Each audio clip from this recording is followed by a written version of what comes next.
There was once a man called Frederick. He had a wife whose name was Catherine, and they had not long been married. One day Frederick said, "Kate, I am going to work in the fields. When I come back I shall be hungry, so let me have something nice cooked, and a good draught of ale." "Very well," said she. "It shall all be ready." When dinner time drew nigh, Catherine took a nice steak, which was all the meat she had, and put it on the fire to fry. The steak soon began to look brown, and to crackle in the pan. And Catherine stood by with a fork and turned it. Then she said to herself, "The steak is almost ready. I may as well go to the cellar for the ale." So she left the pan on the fire and took a large jug and went into the cellar and tapped the ale cask. The beer ran into the jug and Catherine stood looking on. At last it popped into her head. "The dog is not shut up. He may be running away with the steak. That's well thought of." So up she ran from the cellar, and sure enough the rascally cur had got the steak in his mouth, and was making off with it. Away ran Catherine, and away ran the dog across the field, but he ran faster than she, and stuck close to the steak. "It's all gone, and, what can't be cured must be endured," said Catherine. So she turned round, and as she had run a good way and was tired, she walked home leisurely to cool herself. Now all this time the ale was running too, for Catherine had not turned the cock. And when the jug was full the liquor ran upon the floor till the cask was empty. When she got to the cellar stairs she saw what had happened. "My stars," said she, "what shall I do to keep Frederick from seeing all this slopping about?" So she thought a while, and at last remembered that there was a sack of fine meal bought at the last fair, and that if she sprinkled this over the floor, it would suck up the ale nicely. "What a lucky thing," said she, "that we kept that meal. We have now a good use for it." So away she went for it, but she managed to set it down just upon the great jug full of beer, and upset it. And thus all the ale that had been saved was set swimming on the floor also. "Ah! Well," said she, "when one goes another may as well follow." Then she strewed the meal all about the cellar, and was quite pleased with her cleverness, and said, "How very neat and clean it looks." At noon Frederick came home. "Now, wife," cried he, "what have you for dinner?" "Oh, Frederick," answered she, "I was cooking you a steak, but while I went down to draw the ale, the dog ran away with it. And while I ran after him, the ale ran out. And when I went to dry up the ale with the sack of meal that we got at the fair, I upset the jug. But the cellar is now quite dry, and looks so clean." "Kate, Kate," said he, "how could you do all this? Why did you leave the steak to fry, and the ale to run, and then spoil all the meal?" "Why, Frederick," said she, "I did not know I was doing wrong. You should have told me before." The husband thought to himself, "If my wife manages matters thus, I must look sharp myself." Now he had a good deal of gold in the house, so he said to Catherine, "What pretty yellow buttons these are! I shall put them into a box and bury them in the garden, but take care that you never go near or meddle with them." "No, Frederick," said she, "that I never will." As soon as he was gone, there came by some peddlers with earthenware plates and dishes, and They asked her whether she would buy. "Oh dear me, I should like to buy very much, but I have no money. If you had any use for yellow buttons, I might deal with you." "Yellow buttons," said they. "Let us have a look at them.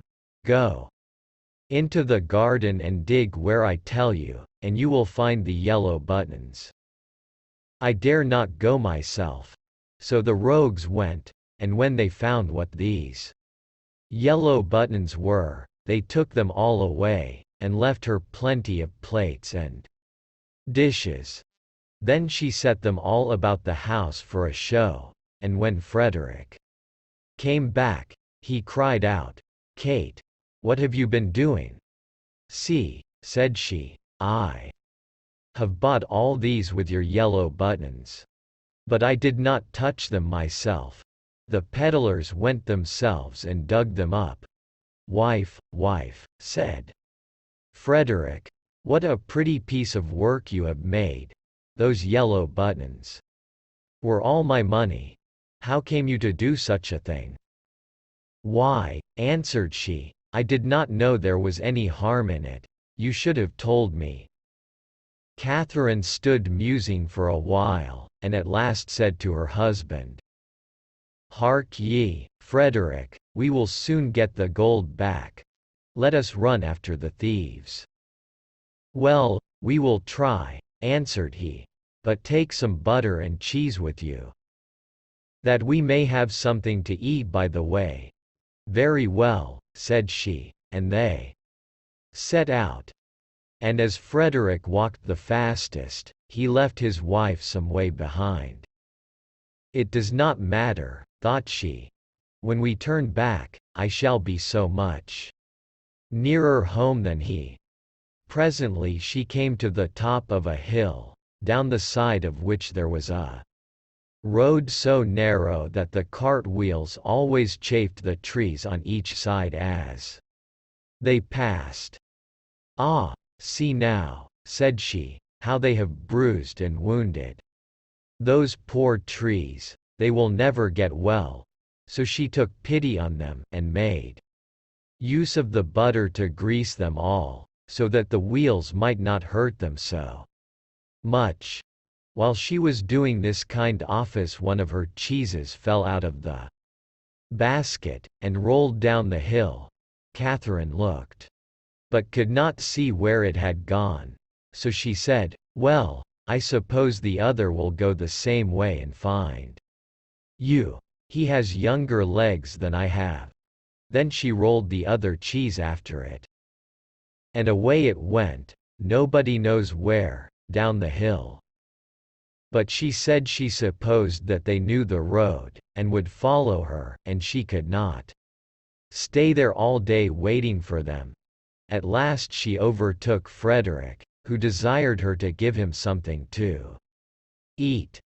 Then she gave him the dry bread. "Where are the butter and cheese?" said he. "Oh," answered she, "I used the butter to grease those poor trees, that the wheels chafed so. And one of the cheeses ran away, so I sent the other after it to find it, and I suppose they are both on the road together somewhere."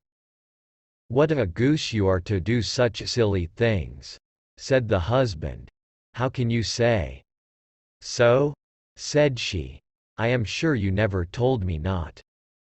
They ate the dry bread together, and Frederick said, "Kate, I hope you locked the door safe when you came away." "No," answered she, "you did not tell me." "Then go home, and do it now before we go any farther," said Frederick, "and bring with you something to eat." Catherine did as he told her, and thought to herself by the way, "Frederick wants something to eat, but I don't think he is very fond of butter and cheese. I'll bring him a bag of fine nuts, and the vinegar, for I have often seen him take some." When she reached home, she bolted the back door. But the front door she took off the hinges, and said, "Frederick told me to lock the door, but surely it can nowhere be so safe if I take it with me. So she took her time by the way. And when she overtook her husband she cried out, "There, Frederick, there is the door itself, you may watch it as carefully as you please." "Alas, alas," said he, "what a clever wife I have. I sent you to make the house fast, and you take the door away, so that everybody may go in and out as they please. However, as you have brought the door, you shall carry it about with you for your pains." "Very well," answered she, "I'll carry the door, but I'll not carry the nuts and vinegar bottle also, that would be too much of a load. So if you please, I'll fasten them to the door." Frederick of course made no objection to that plan, and they set off into the wood to look for the thieves. But they could not find them, and when it grew dark, they climbed up into a tree to spend the night there. Scarcely were they up, then who should come by but the very rogues they were looking for.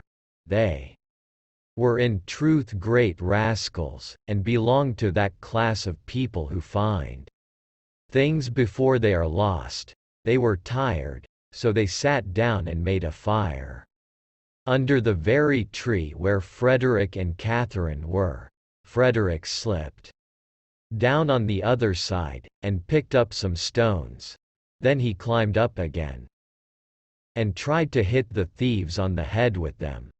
But they only said, "It must be near morning, for the wind shakes the fir apples down."